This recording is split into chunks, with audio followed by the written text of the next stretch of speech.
Hi everyone, my name is Kawadi VT. I am a Live 2D artist and Live 2D rigger, meaning I use Live 2D Cubism to make VTuber models such as the one you're looking at myself. Today I'm going to do Introduction to Live 2D, warp deformers and warp rotations. So the last video, if you have not watched, I did Introduction to Live 2D. And I explained meshes and the importance of meshes. So if you haven't seen that, I would go take a look. Now we're going to dive into warp deformers and rotation deformers. These are really these two things between meshes and the two deformers are really important in terms of just knowing the two very basic things with Live 2D, and I might even touch into parameters and things such as that, just so that way we can kind of wrap up the introduction things, as it's just, and we can get on to actually like rigging things. Here I have a model that I just freshly imported into Live 2D. I've done a couple meshes on this model already, but I figured that I might as well do a quick video on the warp deformers and the rotation deformers, just so that way you guys can kind of understand what I'm talking about. Now in the last video, I talked about meshes and the importance of meshes, especially with small details such as things like hair and eyes being a little bit more accurate, whereas when you have bigger parts of the body such as this, you might be able to auto and just do something standard and get away with that, as it's not a big deal. Your meshes and your warp deformers do play a role together, maybe not so much the rotation deformers, but the warp deformers, they do, and I'll show you why. So you are able to move things like a strand of something, a layer, individually. However, you don't want, there are other things that I'll move this over here so that way I'm not blocking it. So there's parameters here which, when you link up a layer, warp deformer, or rotation deformer to, it links up to what the parameter does. So as a very quick explanation, the angle X, angle Y, and angle Z specifically are all the angles that my head can move. Angle X would be the head moving left, right. Angle Y would be head moving up and down. And Z is like head lean, like that. So basically, if I were to take this chunk of hair right here, I could individually link this up to this parameter, use some keyforms. Now, if I don't have keyforms and I move this, doesn't matter because it's not linked to anything, right? Now, if I do angle X and I link it and I go to the right, which would be looking this way, and I moved it like that, and I put it back in the middle, now you see that if she were to be looking that way, her hair would turn that way. Now, you might want to ask yourself, why can't we just link each individual thing to the parameters that we need? And the reason is because when you're linking up basic parameters and not blend shape parameters, there's kind of limits that you want, that there's limits per item, basically. Now, Live 2D gives you a warning that if you were to link up multiple and you do this, but maximum one object, 3 parameters are assigned on the object. Now, have I linked up things before to multiple parameters? Yes. However, you're not going to get the smoothest flow out of it. So typically we do want to avoid this, but there are times where you might need to link up multiple things to a warp deformer, multiple parameters, and that's where maybe blend shapes come into play, and so on and so forth. But for now, we're not worried about that. What we're worried about are warp deformers and rotation deformers. So if I take this bang right here, this bang piece, and I go up to create a warp deformer, and let's just say I'm going to, you always want to label it pretty correctly, right? So I'm just going to say this is bang X, right? Well, now it creates this little box. So basically what I have learned with Live 2D is there's movements and then there's physics. Physics are the things that create kind of like a natural move meant not necessarily the object moving, but as you can see, when I move my body, my hair has this additional like sway to it, right? Or, you know, my chest bounces, my clothing has sway, the chain on my neck kind of wiggles. Those are all physics. There's moving it to position, which obviously like getting it to do left or right, but then there's the extra added like swaying movement of things, which are the physics. When you're creating different warp deformers, you want the movement to always be the hierarchy, the parent, and then if you want the physics should go underneath the parent. If you try to do it vice versa, you might get some broken movements. So basically, if we're going to do like bang X sway, right? Which this isn't how I normally would, but for the sake of showing, I'll do it like this. So we have our bang X sway and our bang X for the angled movements. And I'm also going to create an additional bang X sway parameter. Now you always want to rename your parameter IDs just for the sake of consistency. Another thing I would like to add is the more into your warp deformers you go, you don't want a warp deformer that is above another one to be smaller than the one below it. The green box should always be bigger. Right now they're the same size. The one above it should be slightly bigger. So basically, if we had more warp deformers on here, I'll just create multiple here. You can see that they start to get a little bigger, and then now these two are smaller, and we don't really want that. So we would start with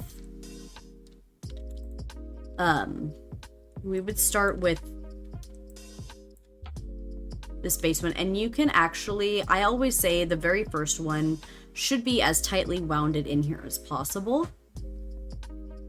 So you can hold control and you can move it like this, or you can hold control and alt and it will move two sides correspondingly the same. However, this doesn't need to be like that.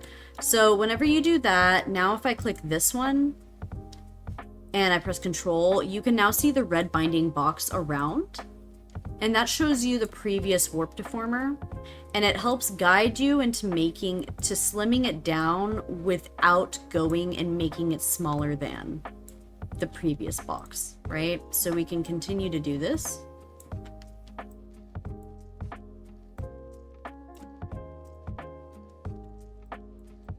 And now we're at a point where this box is smaller, so I would like to make it bigger than the previous box below it. Last but not least, this box needs to be also bigger. So now there would be a gradual increase of box size. I would always suggest going and just double checking that you're editing it, making sure that you don't have like a jump in box size. You don't necessarily want it to go from that to that. We would want it to stay just a gradual increase.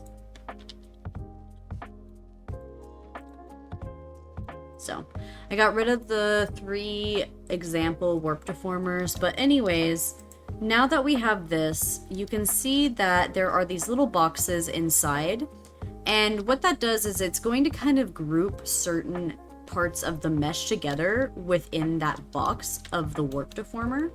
So you can always, as you can see, you can kind of tell where that box is right here, and that also corresponds with why you should have a good mesh. So that way, when you're moving it, you have a little bit of a more smooth move between it. Now, if you go and you look, also going to move this over. So I'm going to move some things over so that way I can look at them. Okay. So if you go and you look at the warp division, under inspector, there's warp division. For the warp deformer that we are under, you can increase the width. So the width would be how many boxes are this way. The height would be boxes on the y-axis. You can increase these. However, I typically always try to make them be like a perfect square, basically. So I don't like rectangular. I don't like them too rectangular. I don't like, depending on the whatever we're working on, I also just don't like them super duper. Well, for me is that I don't want these boxes to be too terribly big because we're working with a really important part.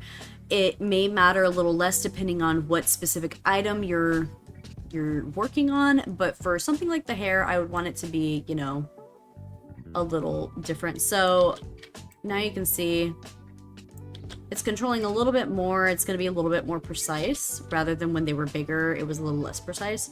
The boxes individually, you can see, can move certain areas. Like the more, like, it kind of has more in-depth or detail movement. Whereas if I were to take the green dot, it kind of more so controls this basic side area, you know, this general side, whereas like this would control more of the corner area. So you can create multiple warp deformers to control different things for that one specific layer. So that way you don't need to link that one layer to multiple parameters. You can do it through warp deformers or rotation deformers. So with that, if I wanted to move it and link it to angle X on the face, now I can link, I would make sure that I'm clicking the warp deformer, then I'm doing my keyframes to angle X, and much like before, now it's linked to that movement. So if the head was turning left or right, we could do that. Now the sway, which is underneath, you can simply, we're gonna go to bang sway, and I'm just gonna do a quick example on the physics versus movements sort of thing. So bear with me, I'm just gonna speed run through this so you can see.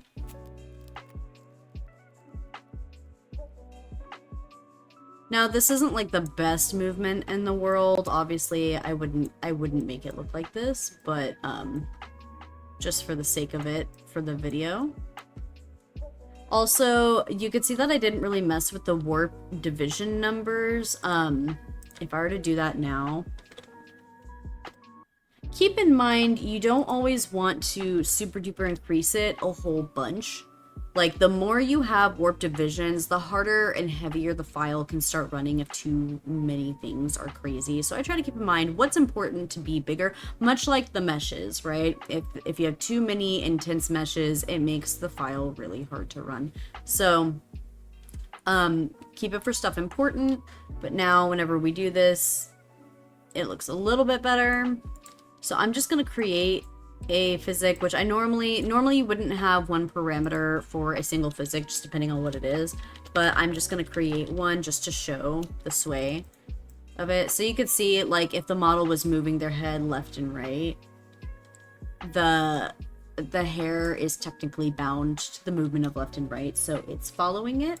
So now I've created now the physic that was created underneath, whenever it would move left and right, technically that is now the hair swaying motion. Obviously, that is not how I like my hair swaying to look, but just to give a good example of it bouncing back and forth, that is how you would bound it, and that's how it would look. And it is technically moving as properly as it could because we set up our parameters correctly, and we set up our warp deformers correctly, and we put the physics warp underneath the movement warp.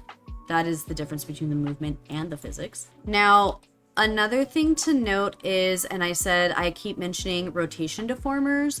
Rotation deformers are important for very specific things, but keep in mind that once you put a rotation deformer on something, you can't really, you have to be careful about putting warp deformers then after it.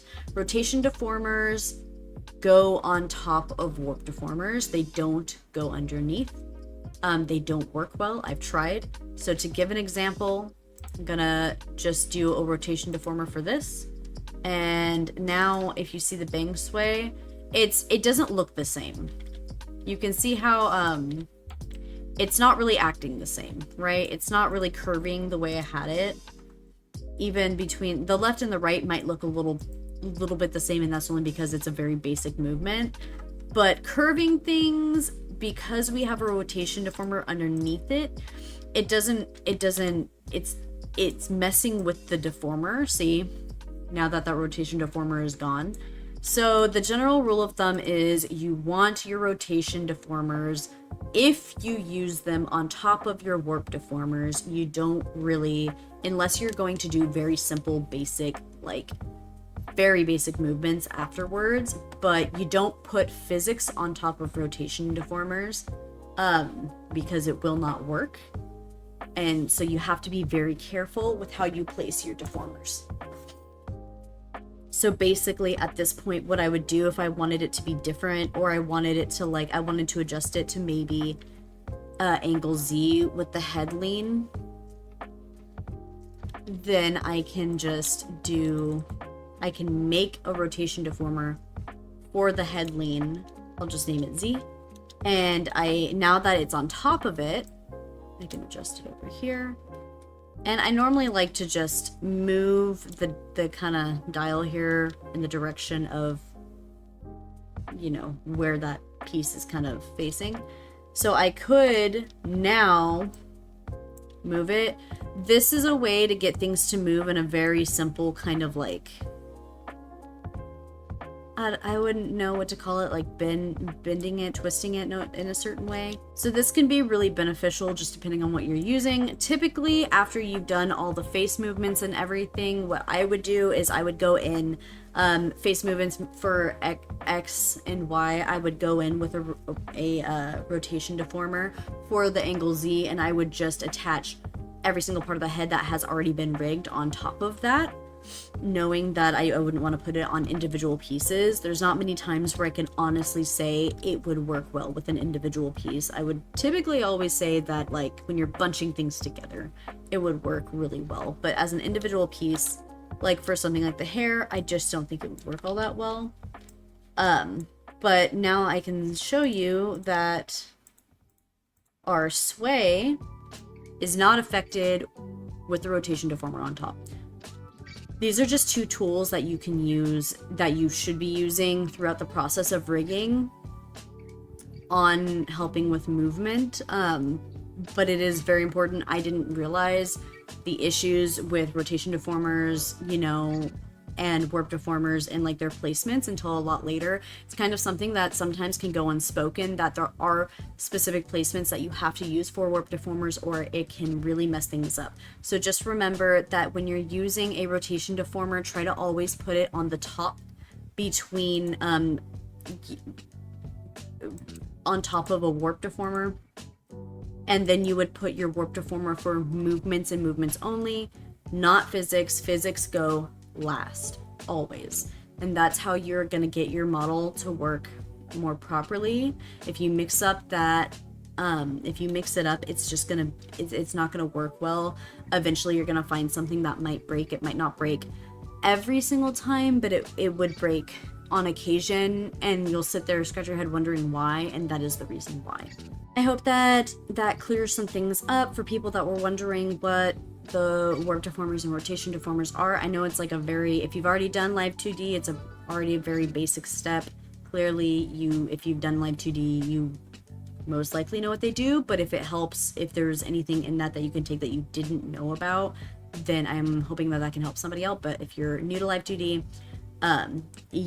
between if you've watched the mesh video and now you've seen this video, those are the things that you need to know before actually going in and starting rigging. So I will make a video in the future with starting to rig a live 2D model. I'm going to get a model specifically set up for that series, and we will start the series then soon. I will see you then.